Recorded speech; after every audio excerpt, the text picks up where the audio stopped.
Hello everyone, my name is Yashleen and today we'll be studying The Portrait of a Lady. The Portrait of a Lady is written by Khushwant Singh. It talks about the real life experience of Khushwant Singh and the relationship of Khushwant Singh with his grandmother. So I've divided the whole story into 6 phases. So first we'll start with the description of grandmother.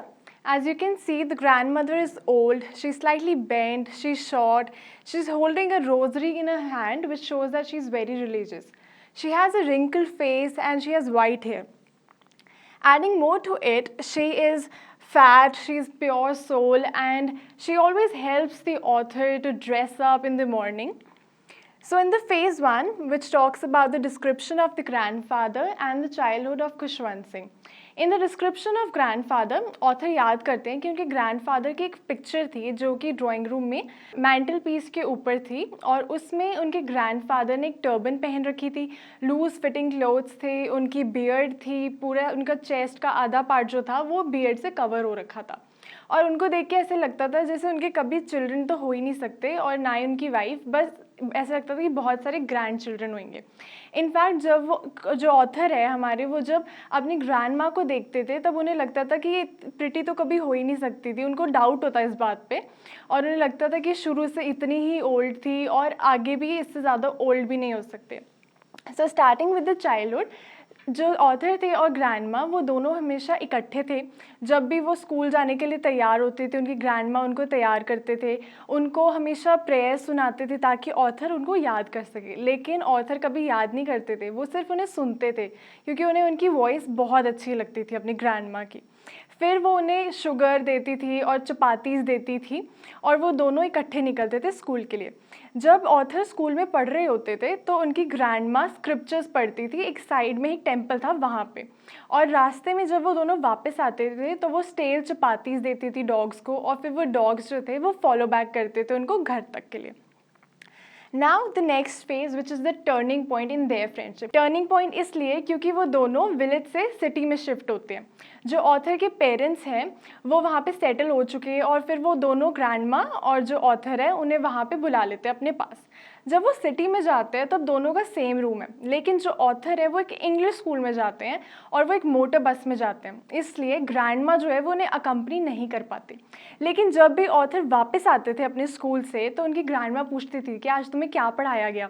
फिर author बताते थे कि मुझे English word, science word जैसे Archimedes principal, law of gravity, the earth being round, ऐसे ऐसे words बताते थे। अब ग्रैंडमा को इंग्लिश तो आती नहीं थी तो वो अपसेट भी हो जाती थी कि मैं इसको हेल्प नहीं कर पा रही हूँ।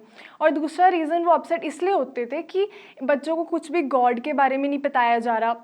और एक और शौक उनके लिए रेडी था, वो ये था कि जो ऑथर है उनको म्यूज़िक लेसन्स भी सिखाए जाते थे। अब म्यूज़िक लेसन्स जो थे वो ग्रैंडमा के अकॉर्डिंग सिर्फ बेगर्स के लिए थे या फिर हार्लॉट्स के लिए थे, लेकिन वो जेंटलमैन के लिए नहीं थे। इससे क्या हुआ, उन दोनों का जो डिस्टेंस था वो और ज़्यादा बढ़ गया। इसलिए डिस्टेंस इसलिए बढ़ गया क्योंकि वो दोनों कम बातचीत करने लगे क्योंकि ग्रैंडमा को समझ नहीं आता था और जो ऑथर थे वो उनको अपसेट नहीं करना चाहते थे। तो जैसे कि आप देख सकते हैं यहाँ पे जो ग्रैंडमा है वो स्पैरोज़ को फीड कर रही हैं। वहाँ पे डॉग्स तो होते नहीं थे तो ग्रैंडमा जो थी वो हमेशा स्पैरोज़ को फीड करते थे और ये उनका सबसे हैप्पीएस्ट पीरियड होता था पूरे दिन में जब वो स्पैरोज़ को फीड करते थे। Now comes the next phase which is the phase 3, जब ऑथर यूनिवर्सिटी जाने लग जाते हैं।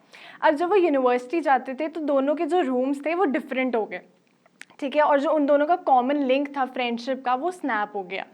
और जो ग्रैंडमा थी वो हमेशा लोनली रहने लगी, अपना सिर्फ व्हील स्पिन करती थी और प्रेयर्स गाती रहती थी। उनका ज़्यादातर टाइम जो था वो प्रेयर्स एंड चैंट करने में निकल जाता था।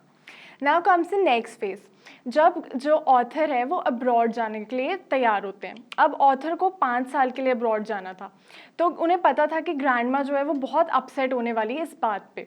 दोनों का बहुत ज़्यादा अटैचमेंट था और उन्हें पता था कि जैसे ही उन्हें पता चलेगा वो बहुत अपसेट होंगे। लेकिन इससे बिल्कुल ऑपोजिट हुआ। जो ग्रैंडमा थी वो रेलवे स्टेशन खुद आई, बहुत काम, बहुत कंपोज थी वो दोनों, और जैसे वो वहाँ पे आई उन्होंने ऑथर का फोरहेड किस किया और उन्होंने प्रेयर्स रिसाइट करी और जो ऑथर थे वो वहाँ से चले गए। और जो ऑथर थे वो बहुत डाउटफुल थे कि मे बी जब मैं वापस आऊँ तब ग्रैंडमा हो या ना हो क्योंकि इनकी एज भी बहुत ज़्यादा हो चुकी थी। Now comes the next phase. When the author comes back after 5 years. तो जब ऑथर 5 साल बाद वापस आते हैं तो वो देखते हैं कि उनकी ग्रैंड माँ बिल्कुल वैसी है, उनका घर वैसा का वैसा ही है। और ग्रैंड माँ जो है वो उस दिन प्रे नहीं करते। सब शॉक थे कि ग्रैंड माँ ने प्रे नहीं किया। इनफैक्ट ग्रैंड माँ जितने भी विमेन थी नेबरहुड की उनको इकट्ठा करती हैं और होम कमिंग वॉरियर्स के गाना गाने शुरू कर देती हैं। ग्रैंड माँ बहुत ज़्यादा खुश थी कि उनका ग्रैंड चाइल्ड उस दिन वापस आया। और सबको बहुत ज़्यादा टेंशन भी होने लगी कि मे बी ये इससे बहुत ज़्यादा स्ट्रेन पड़ जाए ग्रैंड माँ को। और अगले दिन क्या होता है, ग्रैंड माँ को माइल्ड फीवर हो जाता है। डॉक्टर्स को दिखाते हैं, डॉक्टर्स कहते हैं कि वो जल्दी ठीक हो जाएंगी, लेकिन ग्रैंड माँ को पता था कि ये उनकी लास्ट स्टेज है और वो अब सर्वाइव नहीं करने वाली। तो ग्रैंड माँ अपना जो लास्ट स्टेज थी उस पर वो किसी से बात नहीं करना चाहते थे। सबने बहुत प्रोटेस्ट भी किया कि आप बात कीजिए हमसे, लेकिन ग्रैंड माँ ने किसी की बात नहीं सुनी। ग्रैंड माँ ने इनफैक्ट प्रेयर्स गानी शुरू कर दी और वो जैसे ही अपने बेड पे लेटे हुए थे तो वो अपनी प्रेयर्स गा रही थी और एकदम से सब देखते हैं कि उनकी जो रोजरी है वो हाथ से गिर जाती है, उनके लिप्स जो है वो रुक जाते हैं।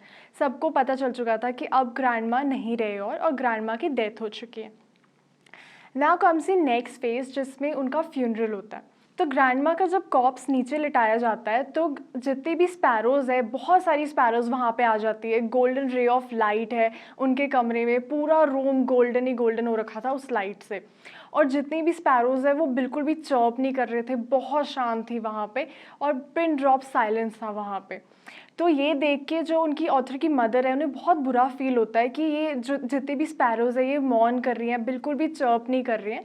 तो वो उन्हें ब्रेड क्रम्स देती हैं, लेकिन जो स्पैरोज़ है वो उन ब्रेड क्रम्स को इग्नोर कर देते हैं। जैसे ही उनके कॉप्स को वहाँ से लेके जाते हैं ग्रैंड माँ के कॉप्स को, तो जितनी भी स्पैरोज़ है वो भी वहाँ से चले जाती हैं। नेक्स्ट डे जो स्वीपर है वो आते हैं और ब्रेड क्रम्स को वहाँ से साफ़ कर देते हैं। This is how the story ends. I hope that you all understood the chapter. Till then, I'll see you in the next video. Bye.